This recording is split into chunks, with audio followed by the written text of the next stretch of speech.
E aí galera, tudo bem com vocês? Seja bem-vindo ao canal Ícaro Geografia. Vamos dar início a mais uma videoaula geográfica. Vamos estudar nesse vídeo a China.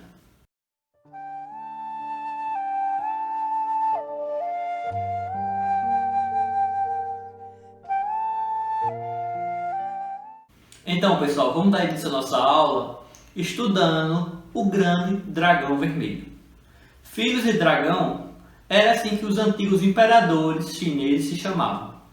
Esse título simbolizava a força e a sabedoria, já que o dragão teria sido convocado pelo Criador para ajudá-lo na criação do mundo. Passados milênios, essa simbologia da China, que soube aliar o modelo de desenvolvimento e a estrutura política socialista a uma economia competitiva de mercado. Agora, vamos estudar a localização e a dimensão territorial. A República Popular da China apresenta a terceira maior área territorial dentre todos os países. Suas fronteiras compreendem 22 mil quilômetros e faz fronteira com a Mongólia, Rússia, Coreia do Norte, Quirguistão, Cazaquistão, Tajiquistão, Paquistão, Índia, Nepal, Butão, Myanmar, Laos e o Vietnã. Agora vamos falar da população e políticas populacionais. Em 2017, a China contabilizava aproximadamente 1,3 bilhão de pessoas, a maior população absoluta do planeta. Essa quantidade é resultado da política natalista implantada durante a era Mao, como forma de criar a maior força militar do mundo.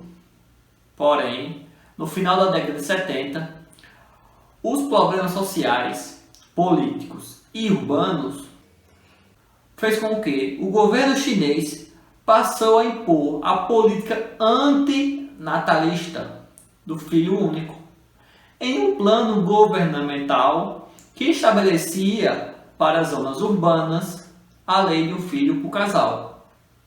E para as zonas rurais, por causa da necessidade de mão de obra, a legislação permitia 2 filhos por casal. Há relatos de que, a partir desse período, diferentes governos que assumiram o poder na China cometeram atrocidades, como esterilização em massa, abortos forçados, assassinatos de recém-nascidos e abandono de bebês pelos seus pais por conta de problemas políticos. As consequências dessas políticas são visíveis na atualidade. A China apresenta uma acentuada queda na taxa de crescimento vegetativo. Uma maioria de homens no conjunto total da população e milhares de crianças impedidas de estudar, uma vez que a lei assim determina para aqueles que nasciam fora da taxa permitida. As crianças que nasciam fora da taxa, elas não podem estudar. Devido aos problemas causados pela política do filho único, o governo chinês passou a permitir, no ano de 2015, que os casais pudessem ter 2 filhos. A decisão visa diminuir o impacto que o acelerado envelhecimento da população chinesa vai trazer para a economia do país. Pela diminuição da população economicamente ativa, como consequência, a falta de mão de obra.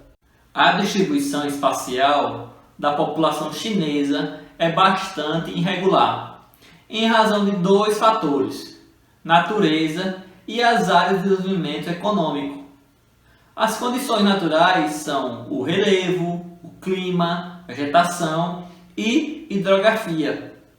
Com a ocupação e a densidade demográfica, temos áreas de maior desenvolvimento, como as grandes cidades e as Zonas Econômicas Especiais, com a sigla ZEE, localizadas em áreas de melhores condições naturais que permitem o povoamento com grande concentração.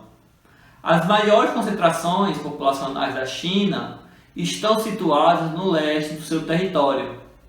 Nessa região existem vastas planícies férteis, além das maiores concentrações industriais. A densidade demográfica supera os 200 habitantes por quilômetro quadrado.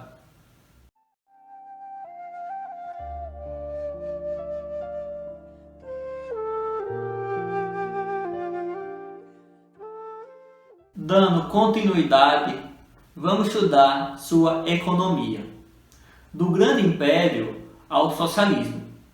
Durante o século XIX, a China foi dominada e explorada por diversos países capitalistas.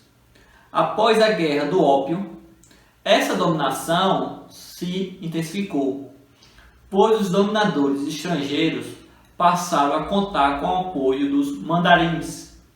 Estes eram funcionários do Estado Imperial Chinês e os senhores de terra, que se baseavam na sua submissão no confucionismo, que pregava o respeito à autoridade e à hierarquia e o culto ao passado.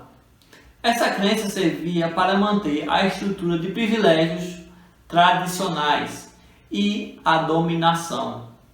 A partir de 1919, na fundação do Partido Comunista Chinês, com a sigla PCC, sob a forte influência da Revolução Socialista Russa, a Revolução Russa, e com a participação do Mao Tse-tung, o Partido Comunista Chinês, fundaram a República Soviética da China em 1931.